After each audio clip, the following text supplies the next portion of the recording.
bombastic side eye, criminal offensive side eye.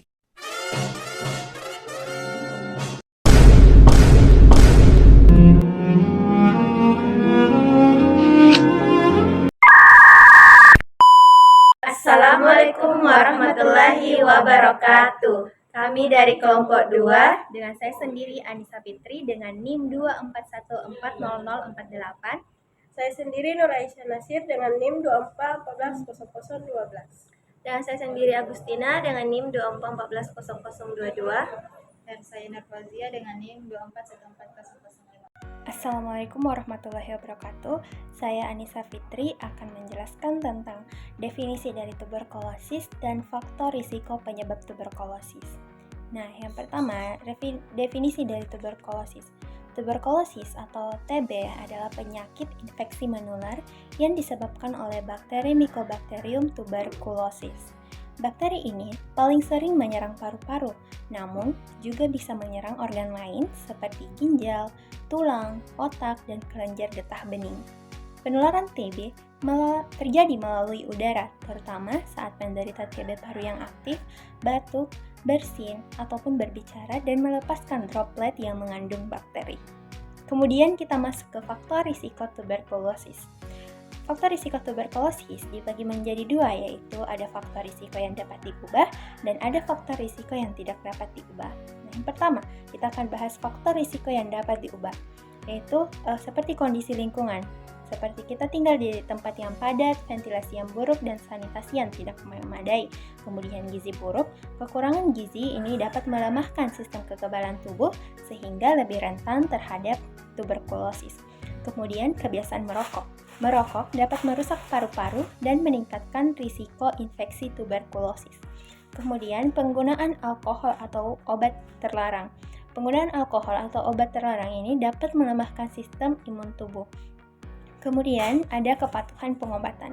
Ketidakpatuhan kita dalam menjalani pengobatan tuberkulosis ini dapat meningkatkan risiko kambuh dan resistensi obat. Kemudian kita masuk ke faktor risiko yang tidak dapat diubah.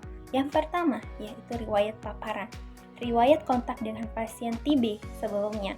Kemudian komorbiditas, penyakit seperti HIV atau diabetes yang melemahkan sistem imun tubuh. Kemudian faktor genetik.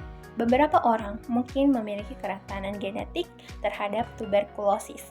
Dan yang terakhir yaitu wilayah atau asal geografis, seperti kita tinggal di wilayah dengan prevalensi tuberkulosis yang tinggi. Selanjutnya, saya akan menjelaskan tentang hubungan antara faktor risiko dan gejala tuberkulosis. Yang pertama yaitu batuk berkepanjangan. Salah satu gejala utama tuberkulosis atau TB adalah batuk yang berlangsung lebih dari 2 minggu. Batuk ini bisa bersifat kering atau berdahak dan dalam beberapa kasus disertai dengan darah. Kondisi ini terjadi karena infeksi bakteri Mycobacterium tuberculosis menyerang paru-paru, menyebabkan peradangan dan kerusakan jaringan paru. Batuk berkepanjangan merupakan tanda bahwa tubuh sedang berusaha membersihkan saluran pernapasan dari infeksi. Yang kedua, penurunan berat badan. Penderita TB umumnya mengalami penurunan berat badan yang drastis dalam waktu singkat. Hal ini disebabkan oleh meningkatnya kebutuhan energi tubuh untuk melawan infeksi disertai dengan penurunan nafsu makan. Selain itu, proses peradangan kronis dalam tubuh juga dapat mengganggu penyerapan nutrisi, yang pada akhirnya menyebabkan berat badan menurun secara signifikan. Yang ketiga adalah demam. Demam ringan yang muncul terutama pada sore atau malam hari merupakan gejala khas dari TB. Demam ini merupakan respon alami tubuh terhadap infeksi yang berlangsung dalam jangka waktu lama. Meskipun tidak terlalu tinggi, demam yang terus-menerus dapat mengganggu aktivitas sehari-hari dan menjadi salah satu indikator penting dalam mendeteksi TB. Yang keempat, keringat malam.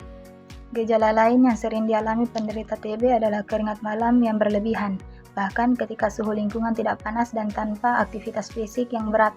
Keringat malam merupakan respon dari sistem kekebalan tubuh yang sedang aktif melawan infeksi. Gejala ini biasanya terjadi bersamaan dengan demam dan rasa tidak nyaman saat tidur. Yang kelima, lelah atau lemah. Tubuh yang terus-menerus melawan infeksi cenderung mudah merasa lelah. Penderita TB akan mengalami penurunan energi, merasa lemas dan kurang bertenaga dalam menjalankan aktivitas sehari-hari. Kondisi ini diperparah oleh kurangnya asupan gizi akibat penurunan nafsu makan serta gangguan tidur akibat demam dan keringat malam.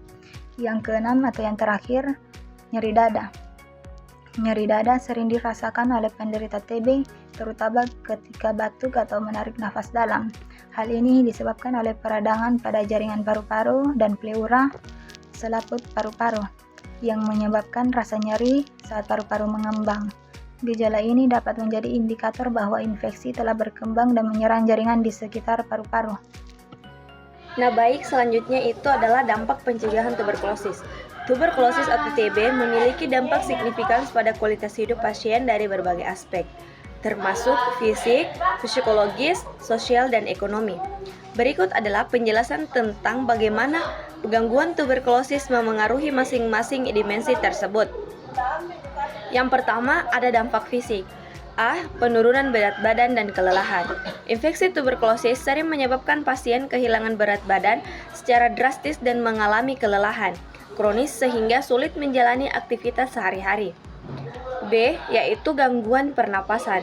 Batuk kronis, nyeri dada, dan sesak nafas dapat membatasi mobilitas kemampuan kerja fisik. C. Efek pengobatan. Obat tuberkulosis yang dikonsumsi dalam jangka panjang dapat menyebabkan efek samping seperti mual, muntah, dan kerusakan hati yang memperburuk kondisi fisik pasien. D. Komorbiditas. Pada pasien dengan penyakit penyerta seperti HIV atau AIDS, tuberkulosis dapat mempercepat kerusakan fisik dan meningkatkan risiko kematian. Selanjutnya yaitu 2 dampak psikologis. A. Stres dan kecemasan. Diagnosis tuberkulosis sering menimbulkan stres emosional akibat kekhawatiran tentang penyakit, stigma sosial, atau efek pengobatan. B. Depresi. Isolasi akibat perawatan atau stigma dapat menyebabkan pasien merasa kesepian dan tidak berdaya. C. Ketakutan terhadap stigma. Pasien sering takut diskriminasi karena tuberkulosis masih dianggap penyakit yang memalukan di banyak masyarakat. D. Beban mental dari pengobatan jangka panjang. Rutinitas pengobatan yang ketat dan durasi terapi yang panjang 6-12 bulan atau lebih dapat membuat pasien merasa terbebani. Baik, selanjutnya itu 3 dampak sosial. A. Stigma dan diskriminasi. Tuberkulosis sering diasosiasikan dengan kemiskinan atau perilaku buruk, sehingga pasien mungkin mengalami pengucilan dari lingkungan keluarga, teman, atau tempat kerja. B. Isolasi sosial. Karena tuberkulosis bersifat menular, pasien sering diminta untuk membatasi interaksi sosial yang dapat menyebabkan rasa kesepian dan keterasingan. C. Gangguan peran sosial. Gejala fisik dan kelelahan dapat membuat pasien tidak mampu menjalankan peran dalam keluarga atau komunitas seperti sebagai pencari nafkah atau pengurus rumah tangga. Nah, selanjutnya itu 4, dampak ekonomi. A. Kehilangan pendapatan. Ketidakmampuan bekerja selama masa sakit atau pengobatan dapat menyebabkan hilangnya sumber penghasilan, terutama bagi pekerja harian. B. Biaya pengobatan. Meski pengobatan tuberkulosis sering disediakan secara gratis, biaya tambahan seperti transportasi ke fasilitas kesehatan, makanan bergizi, atau perawatan penyakit penyerta dapat menjadi beban ekonomi. B. Pengaruh pada keluarga. Anggota keluarga mungkin harus berhenti bekerja atau mengurangi jam kerja untuk merawat pasien, sehingga pendapatan keluarga berkurang. C. Dampak jangka panjang.